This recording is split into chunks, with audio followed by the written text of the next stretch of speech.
Okay, so another thing to leave down in the comments is now that we have enough gold, we have 800 gold, I'm going to try to stay up above that level and just imagine that the 8 is a 0 and just try to stay above that level for a little while we figure out whether we're going to actually take this this project to rebuild Harrenhal. So leave a comment down below. Do you think it's the curse of Harrenhal that's doing in our children? Do you think it's just weird circumstance? Do you think it's the Valyrian blood mixing in? Leave a comment down below. I'd love to read and know what you guys think as well. And see if we need to take on this project and sink our gold into maybe trying to rebuild the Harrenhal that never was undone. So also, I don't know if that would cause any issues because technically Harrenhal's not a ruin. So maybe it would just be a really quick, 800 gold. Oh, look, it's already done. I don't know. I have no idea. So let me know down below and see if we can't figure out something along those lines.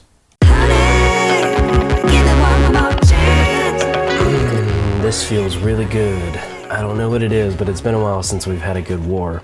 I offered to join the war down here of the High Lordship of Summerfield to protect her from the Reach.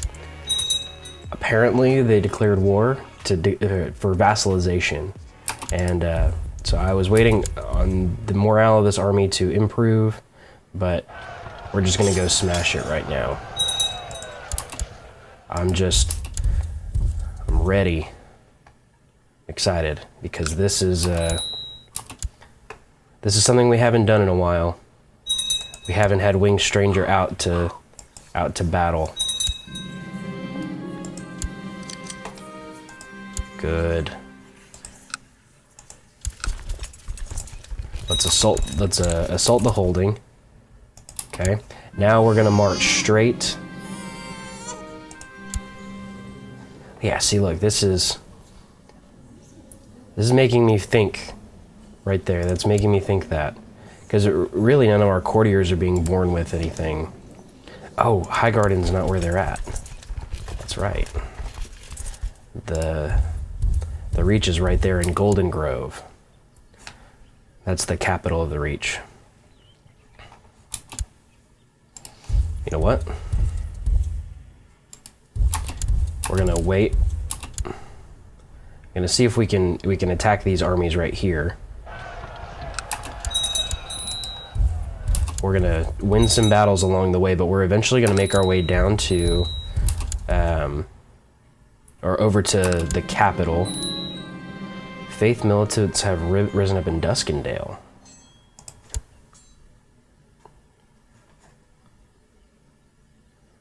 They don't have a ton of men, so I'm not super concerned about it. Okay, where are they going? They're going to Blackheart, so I'm gonna stop them. Maybe I won't. Oh no, they're not going to stop because... There we go. They're not going to stop because they think they can win. Dracarys. King Nabbert of Hellholt of the Reach tried to slay your dragon and failed. He was beaten back by the flames and was severely burned. Nice. That guy's done. Okay, so we have an option for this guy to join our court. He has really high intrigue. What's our current... Master Whispers is my wife.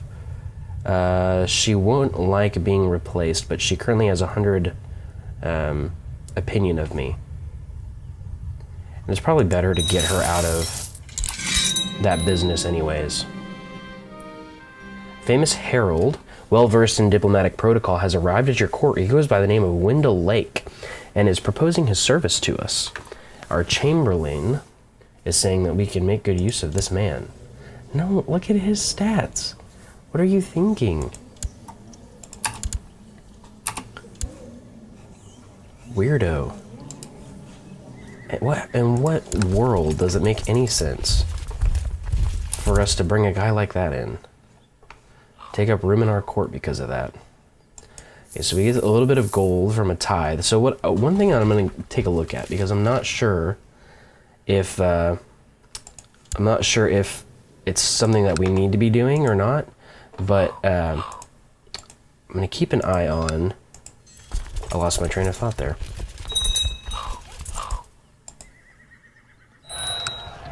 Alright, we're going to deploy the dragon in the siege right here. Seriously, I lost my train of thought. I have... Oh, come on. Winged Stranger is wounded. Okay. There's too much going on there for a second. My ADD kicked in. There's no one here, so I guess he took his entire family into hiding. Let's attempt an assault on the castle. Good. We'll do the same thing here. We're losing some men, but it's actually not that bad. Oh no. We had a granddaughter, Lord Zachary. And my daughter, Princess Neris, had a daughter and she died. That's so sad. That's so sad. I'm not sure exactly why that would have happened. That's something that we need to keep an eye on. That's where my train of thought was. So one thing that I want to keep an eye on, or one thing that I want to take a look at, is I want us to look in and see, whenever we get to 800 gold, we have this intrigue option to rebuild Harrenhal, and we may just go with that in order to erase any doubt that there's like a curse. I know that's going to be like a money pit though. It's something that I kind of have at the back of my mind while we're thinking about this, and while we're dealing with kind of these issues of you know, children being born with weird traits and all that kind of stuff. It just makes me wonder. Lord Paramount Dickon's getting kind of up there. How did you get one hand? That's kind of weird. Cancer and depressed. Yikes. Look, his sons are almost identical. They look very similar. It's the beard that they have. Young Joshua has chosen Lady Mordain Fowler, who's disfigured by Grayscale as his wife. That's not a good match for you, man. Not a good match for you. Alright, so we're marching our army back to face this this little pocket right here. A little batch of men. I'm not going to deploy the dragon. The dragon's wounded, so I don't want to risk any further damage. We have a 97% war score. It feels good to be in war again. I know that's kind of a weird thing to say, but it really, really does. Alright, let's just chase down this army. So they're going to Pottingfield first. I'm going to take this one county at a time, because they're going up to Ashford next. Okay, so we'll follow them to Ashford. We have an organizer leading the main band of our army. They're going to Starpike next. Oh, awesome. I'm pleased to hear that after a period of peace and shrewd management of the province of Bear Hall is doing really well. People are happy and tax collectors are reporting record intakes. So we get booming. It's fantastic. So we need to go to Starpike next. We've chased that army down. There we go. Now they're at 100% war score. We have this guy, he's actually a sellsword, the Dornish Spearman. I'm just gonna release him because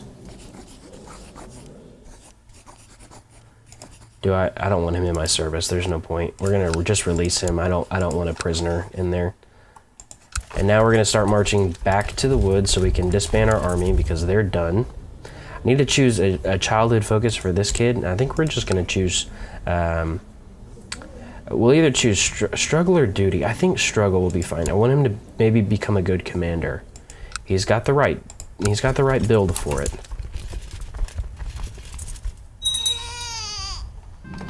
Another son was born, but was stillborn, man. All right, so. My king, I humbly ask that you intervene on my behalf against the aggression of Lord Paramount Cormond of Fairgates, who is invading my lands in obvious contravention of the peace of the realm. I would be eternally grateful for your support in this matter. So Edric Whitewood is being invaded. Yeah, I'm going to order Lord Paramount Corlin to stand down. And there's nothing I can do because he said no. Wow. Okay, so there we go. We're going to disband this unit, and then what we're going to do is we're going to offer vassalization to Hadlow Keep. We protected them. We're not their de jure liege, but she likes me. She likes me because I joined her war, so that may have put us over the edge. So we're actually going to kind of fix our borders a little bit. Does that include Storm's End for real? It doesn't. It just includes this one. So we've kind of eaten into the Stormlands a little bit through just diplomacy measures. And we're kind of bleeding down here into the south. These guys are at war. I think there's actually a full-on kingdom right here.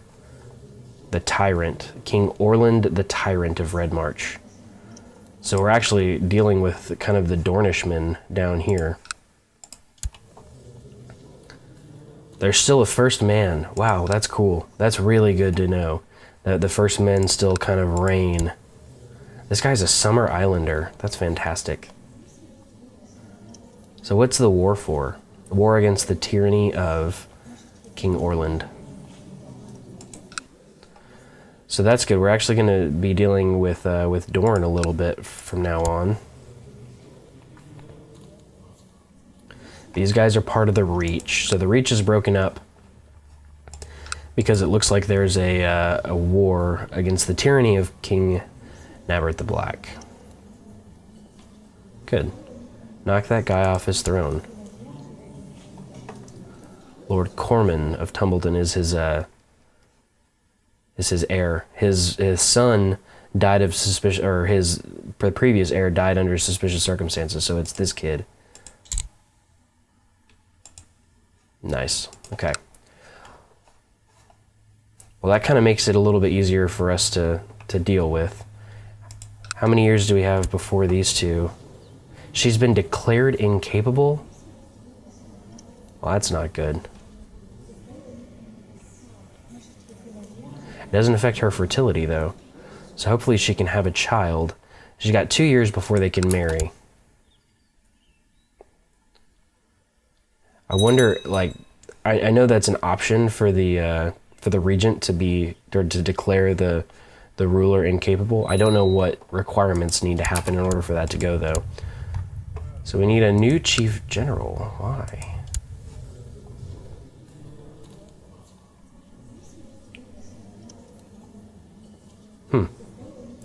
Interesting. Sir Lionel is not... I guess he's the...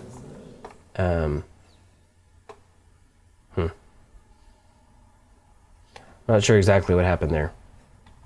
I don't think I can make him my my Master at Arms, though, so we'll add Edric in as Master at Arms.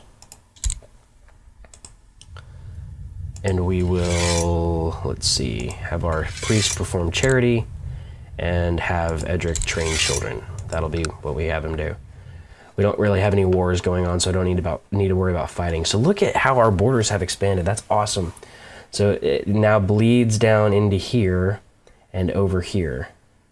All of this is kind of the has kind of become the major part of the woods here.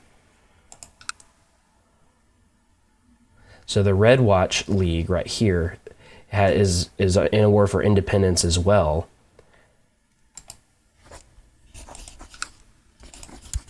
They would accept the offer to join the war, and then we could gain that probably through diplomacy. But I'm not going to worry about that now. I mean, the Stormlands is just in turmoil. They haven't been able to hold anything. There's been so many different Storm Kings. There's been so many different things going on. It's just not even... It's not even worth the time. Look how broken up that is. I mean, it's just... It's been chaos for forever, though. It really has. It's just been ridiculous the whole time. So there's still a Bronze King. So there's still a kingdom right here in Runestone. There's still a king here who's actually in Andal. There's a First Man King in Northweald. Strong Song is just a high lordship, and so is Griffin's Peak. But this guy's an Andal, and this guy's a first man. I don't think he would accept... He would. He would accept vassalization. I'm gonna do it. We're gonna offer vassalization. We're just gonna keep on adding. Goldtown. Yeah, so because our borders don't actually touch this guy, he's not going to accept the offer. I thought because this is impassable that it didn't count our borders as next to each other, but apparently it does. So Northfield is a king. He won't. There's no way to vassalize a king. They don't want it. They won't accept the offer. So there's no point in even trying there. So that's good. We actually have started vassalizing the Vale and the Stormlands simultaneously without really raising an army. I mean, other than to deal with the Reach and put the Reach back in its place, we really haven't raised a finger in order to do it. We've just been able to meet diplomatically and have these conversations and make strides. You know, this is important. Diplomacy is an important way to deal with surrounding counties and countries in the woods. So it's an important thing to remember. Our borders are kind of getting a little wonky. I want to kind of make sure we focus on rounding them out. Understand, this is not the final shape. This is not how things are going to stay. We're going to incorporate the rest of the Stormlands, and we're going to incorporate the rest of the Vale at the very least. It looks like the North is kind of beating us into this area a little bit, but it's still important to know that this is still a work in progress. It looks a little funky right now, but we'll make it work. We'll make it work. We'll incorporate the rest of the Stormlands up into the Vale, all that kind of stuff. So yeah, that's in the future. That's on the horizon, that's for sure. Your dragon, Winged Stranger, is a ravenous beast. She regularly roams the lands of Bear Hall, gorging on the livestock of peasants, hundreds of them seeking audience with you in the past months to protest at this. Their discontent growing all the while. So I can offer them vague promises and apologies. I can offer them recompense and pay them some gold, or just say, I mean, she's a dragon, what do you really expect to happen? So, you know, I think we're going to offer vague promises and apologies because high diplomacy allows for that. 19 diplomacy for the High King Aegon. I like it. So yes, this is a good opportunity because I wanted to kind of talk about this. I wanted to kind of take a look at this. So Aegon's getting up there in age, and we really need to take a look because Valyr is also kind of getting up there in age. I do want to play as him. I do want to have the ability. Maybe it may be fun to almost role play him as kind of the older son inheriting. You know, that kind of happens from time to time. So maybe I'm saying all of this for nothing, but it's important to kind of consider. I mean, this guy's a good fighter, a good commander. He has the green dreams. It's important for us to consider that down the line, he could potentially be a dragon rider. I think the green dreams kind of put him in the realm of maybe accomplishing that. I don't necessarily want to give him the dragon egg that we have, but I do want to dish that out to somebody. And so I want you to do something. If you would, leave a comment down below. Who do you think should get the dragon egg? Because we always have the potential of maybe getting another one, but we have to clear out that first one from our inventory, I believe, or from our holding, or whatever, treasury. That's what it's called. So I have to kind of empty that one out from our treasury in order for us to really have a good candidate. We need to, you know, I need your input on who that candidate would be. So if you would, leave a comment down below. Who do you think? Should it be one of our children? Should it be one of the new vassals of the woods? Should it be somebody else? I'm not sure. So, oh look. Pirates have been marauding in increased numbers all along the coast of the woods recently. Worse, there is a rumor among the common folk that the pirates are being aided by Westerlander agents. Oh look, she's not incapable anymore, so that helps.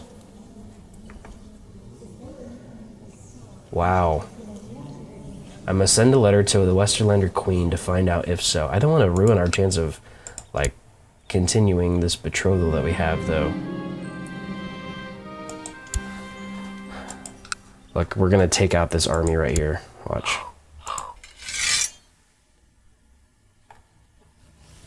Hi, King Aegon. I must say, I do not approve the tone of your last letter. Accusing others to try and obscure your own failings in keeping your realm safe only leaves you looking like a filthy blabberer. I wish you a speedy recovery from your paranoia. Whoa, the shade. Whoa, the shade being cast by Queen Arwen of the Rock. So I can lose 50 prestige and answer, you know, soothingly or accusingly. I'm going to take the prestige hit because I want to keep relations with them in good shape. Try to repair this. So there's that. We're going to totally smash this this pirate invasion right here. What in the world? All is good then. So I gained the 50 prestige back, but I did see something. We have a situation on our hands. Lord Paramount Dickon's son Zachary died of severe stress. I don't know if it was the stress that did him in.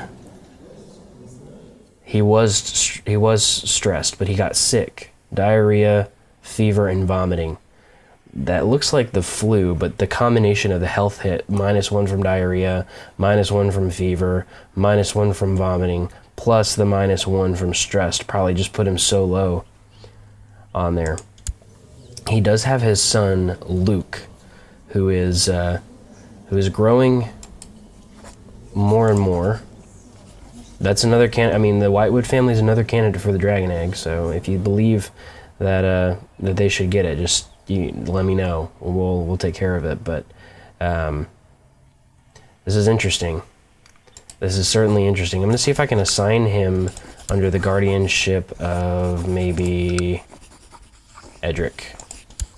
Yep, because Edric is a formidable fighter, so we'll see if we can do that. We'll transfer him under there and see if we can't get House Whitewood a formidable fighter of an heir. It's one of those things, though, where it was just kind of a compounded situation. Lord Zachary didn't stand much of a chance. I do need to maybe find a new match for Princess Nerys. Young Marissa just walked up to me today, striking up a conversation. We ended up having a long talk and talked about many great things. So Marissa may gain affectionate or not. Affectionate's fine. What a nice child. So she did gain affectionate. And that's actually, a decent childhood trait. There's no negative ones associated with it, unless you really don't like content. But, I mean, all of those are not completely negative. I'll say that. I'm not sure. It depends on what kind of character you're going for. So there's that. I do want to take a look there really quick and see. I forgot he married this disfigured by Grayscale girl. Okay. Well, no such luck. I was just going to take that same daughter and marry her to Lord Joshua, but I can't do that. So we have to find another match for Princess Nerys. And maybe this is the opportunity to do... Is there a... I don't think there's a High Valyrian man, necessarily. There's not. So this is interesting. So we are basically now, for all intents and purposes, we are... we share borders with Valyria, ironically. Because Lord Lothar of Dragonstone is our is bordered right here next to Stone Dance, and his liege is the Archon of Valyria. So that's interesting. That's very interesting. There is this Lord Valix over here who rides a small dragon into battle. I don't know that... Oh, he already has a bride. A child bride. I hate how the AI does that. Because they definitely don't allow you to do it. It just like further propagates your house, you know? It's one of those situations where having that option would be very nice. So we also share borders. This is really weird. This is getting strange, where we share borders with Valyria and Penthos at the same time. And we're not at all in Essos. This is crazy. I love it. One other thing that we need to do is we need to take a look and I want to rename this this province right here. Lord Dickon has requested that we officially change the name of Willowwood to Whitewood Glen. And I like it. I like it. I don't know if that actually changed. It did. Okay, good. Whitewood Glen is now the name of this little province on the side of the Bear Eye. I still can't figure out how to change that. I imagine it's something in the map, but I don't have a title for it, so I literally can't, like, I'm clicking in all kinds of different ways and I can't figure that out. So this is good though. This is a good start. I did notice that booming actually decreases our disease resistance, so we may need to consider our current disease resistance is 20%. It like halves our disease resistance. Not that we have any diseases to worry about, but I don't want it to be the one thing that comes down on us. Look at this. The Stormlands is unified once more. Oh, look, we have a province here. The Castle of Storm's Drum is actually under our... It's fantastic. Will this guy accept our offer of vassalization? He will! Okay, so we're bringing Storm's End into the fold now. Good news. Good news. So Storm's End comes into the fold. And at this point, it may be in our best interest to just go ahead and bring in the Stormlands. I don't necessarily want to Dragon Conquest it, because I don't want this Andal having the kingdom title. I guess I could strip him of that title, I suppose, but... do we have anybody that we could put on there instead? We don't. We don't have anybody with claims on the kingdom, but we could Dragon Conquest it and kind of round out our borders if we wanted to. I'm not sure that that's what I want to do right this second, though. I'm enjoying this this peaceful growing that we're doing. It makes me happy. Wow, so this happened. My king, Narbert of Hellholt, has been defeated. His reign of misrule has come to an end, and stability has been brought to Golden Grove. King Cormund of Hellholt, his heir, shall henceforth rule the Reach as your king. Signed, Lord Paramount Julian of House Stanton. Or Santon. So this guy is the one that started the war. King Cormund is the new king of the Reach. I wonder if we can arrange a betrothal with him. Who do we have that is a good match? We don't have anybody of House Bear that's a good match. And I'm not just going to contribute congenital traits outside of the realm. I don't have a plot to kidnap him. There is a plot to kill him, but it's just his brother. He has a sibling. It's his brother. That's the line of succession would go him, his brother, this guy, Lord Jonathor of Tumbledon, another of Hellholt, and then another of Hellholt. So they have a pretty solid lineage going currently. We'll see how that ends up. The Reach has been relatively stable for a little while. It surprises me how many issues they've had in recent times. So we still have, oh look, we still have this. They're still fighting the war against the tyranny of King Orland. That's surprising how long that's been going on.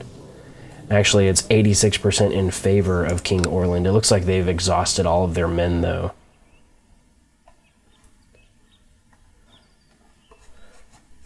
It looks like they're kind of almost like when you try to fight in your dream and you're like swinging and there's no power behind it. That seems like what this war is right now. It's just kind of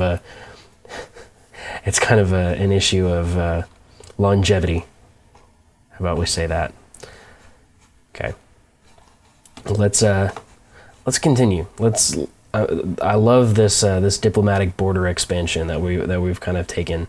It's a really cool approach to having to doing this. I did want to look at the north really quick. It's still a Stark in the north. That's good.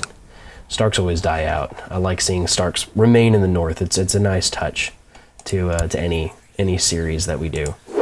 Okay, so this warrants talking about for a second here. My faithful vassal, Lord Paramount Dickon the Rash, is rather honest, I'll say, and has publicly spoken about my virtues. This hasn't radicalized my vassals, where some agree and some do not.